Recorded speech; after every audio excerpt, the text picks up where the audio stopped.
LT grade शिक्षक भर्ती के लिए अब आयोग पर दबाव पड़ गया है। जैसा कि आप लोगों ने कल देखा था कि मंत्री जी के बयान के बाद कि जो नया आयोग बन रहा है वो केवल एडेड स्कूलों में ही शिक्षक भर्ती कराएगा और ये जो एलटी ग्रेड जीआईसी प्रवक्ता, डिग्री कॉलेज असिस्टेंट प्रोफेसर की भर्ती है, ये भर्तियां यूपीपीएससी के माध्यम से ही होंगी। तो अब आयोग पर जितने भी अलग अलग छात्रों के अभ्यर्थियों के गुट हैं उन्होंने दबाव बनाना स्टार्ट कर दिया है कि अगर यूपीपीएससी ही एलटी ग्रेड की भर्ती करवाएगा तो फिर इसे तत्काल क्यों जारी नहीं किया जा रहा है। उत्तर प्रदेश लोक सेवा आयोग को महीनों पहले एलटी ग्रेड शिक्षक के तकरीबन 6000 पदों पर जो अध्याचन है वो प्राप्त हो चुका है। इसके अलावा अगर देखा जाए तो जीआईसी प्रवक्ता के जो अध्याचन हैं वो भी मिल चुके हैं। नए शिक्षा सेवा आयोग के गठन की जब कवायद शुरू हुई थी तब राजकीय विद्यालयों और महाविद्यालयों में शिक्षक भर्ती को लेकर असमंजस की स्थिति थी कि जो राजकीय विद्यालय हैं, गवर्नमेंट कॉलेज हैं, उसमें भी शिक्षक भर्ती हो सकता है नए आयोग से हो।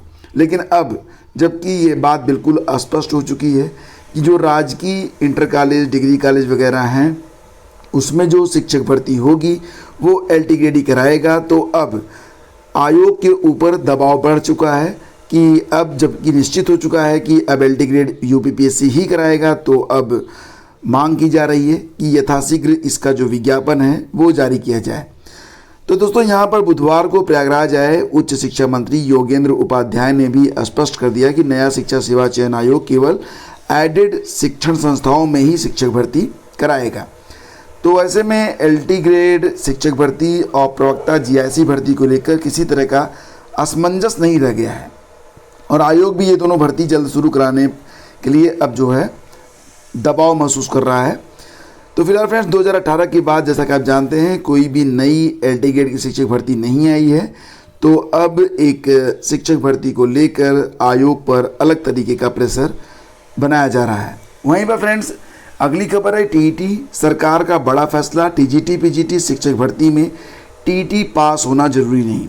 देखो फ्रेंड्स, यहाँ पर ये कहा जा रहा है कि जो अभ्यर्थी ग्रेजुएट या फिर पोस्ट ग्रेजुएट हैं उनको टीईटी की आवश्यकता नहीं है। अगर टीजीटी पीजीटी की भर्ती होती है तो जो परीक्षा करवाई जाएगी वो टीईटी कम रिक्रूटमेंट की परीक्षा होगी। मतलब एक बार में ही वही टीईटी की परीक्षा भी हो जाएगी और वही जो है टीजीटी और वही पीजीटी की भी परीक्षा मानी जाएगी। तो ये जो संशोधन हुआ है फ्रेंड्स, ये कहाँ से आ रहा है? तो ये असम में हुआ है। असम में माध्यमिक विद्यालयों के ग्रेजुएट और पोस्ट ग्रेजुएट शिक्षकों के लिए अब शिक्षक पात्रता परीक्षा यानी कि टीईटी पास करने की आवश्यकता नहीं होगी। असम कैबिनेट ने यह फैसला कर लिया है और निर्णय के मुताबिक राज्य सरकार माध्यमिक विद्यालयों में टीजीटी और पीजीटी शिक्षकों के लिए जो भर्ती करेगी उसमें जो परीक्षा होगी वो टीईटी कम रिक्रूटमेंट की परीक्षा होगी। तो टीईटी कम रिक्रूटमेंट परीक्षा की शुरुआत के साथ साथ असम सरकार का मकसद ये भी है कि शिक्षक अपने संबंधित विषय में अच्छी तरीके से योग्य और कुशल मिले। जैसा कि आप जानते हैं भारत में टीचिंग जॉब्स के लिए टीईटी पास होना एक अनिवार्य योग्यता है। असम सरकार ने स्नातक और स्नातकोत्तर शिक्षकों को टीईटी से लेकिन छूट देकर बड़ी राहत दी है और ये कहा है कि पहले से पास करना जरूरी नहीं।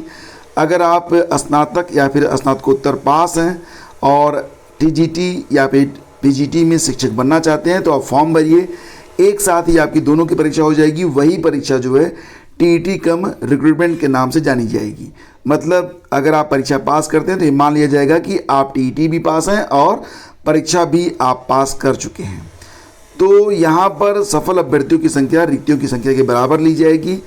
तो सरकार के इस फैसले के बाद उम्मीद की जा रही है कि कई प्रतिभाशाली शिक्षक जो हैं वो भर्ती की ओर आकर्षित होंगे और अध्यापन कार्य में गुणवत्ता आएगी। फिलहाल फ्रेंड्स, आगे बढ़ते हैं, बात करेंगे बिहार में बीपीएससी की ओर से कराई जाने वाली बिहार शिक्षक भर्ती के बारे में।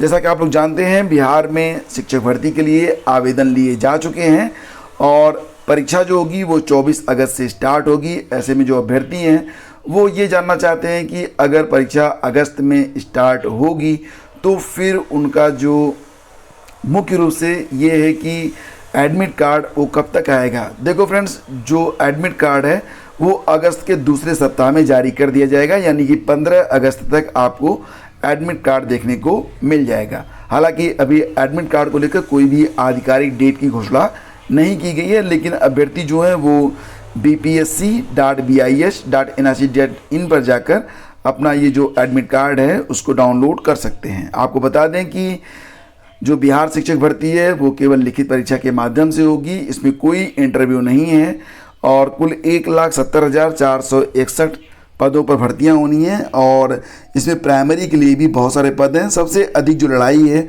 वो प्राइमरी के पद के लिए ही है। बाकी सिलेबस वगैरह मैं आप लोगों को कई बार बता चुका हूं, आप लोग चैनल पर जाकर सिलेबस का चयन कर सकते हैं और उसको चेक कर सकते हैं। तो फ्रेंड्स, ये थी आज की न्यूज़ अपडेट। अब चलते चलते आपको कुछ और बता दें, जैसे कि यहाँ पर न्यूज़ है कि अगस्त के तीसरे सप्ताह में PCSJ के इंटरव्यू होंगे। 24 और 25 मई को इसकी मुख्य परीक्षा हुई थी, ये खबर भी आ रही है। साथ ही साथ लैपटॉप, टैबलेट और सर्वर के आयात पर रोक लगा दी गई है। तो केंद्र सरकार ने मेक इन इंडिया पहल को बढ़ावा देने के लिए एक बड़ा फैसला किया है। सरकार ने laptop, tablet, all in one personal computer, ultra small form factor computer और सर्वर के आयात पर प्रतिबंध लगा दिया है और ये प्रतिबंध तुरंत लागू हो गया है। तो इनके आयात के लिए लाइसेंस अब सरकार की अनुमति पर निर्भर करेगा। तो फ्रेंड्स, ये थी आज की न्यूज अपडेट। अगर सेशन आपको अच्छा लगता है तो प्लीज़ आप इसे लाइक और शेयर जरूर कर देना। Thank you so much.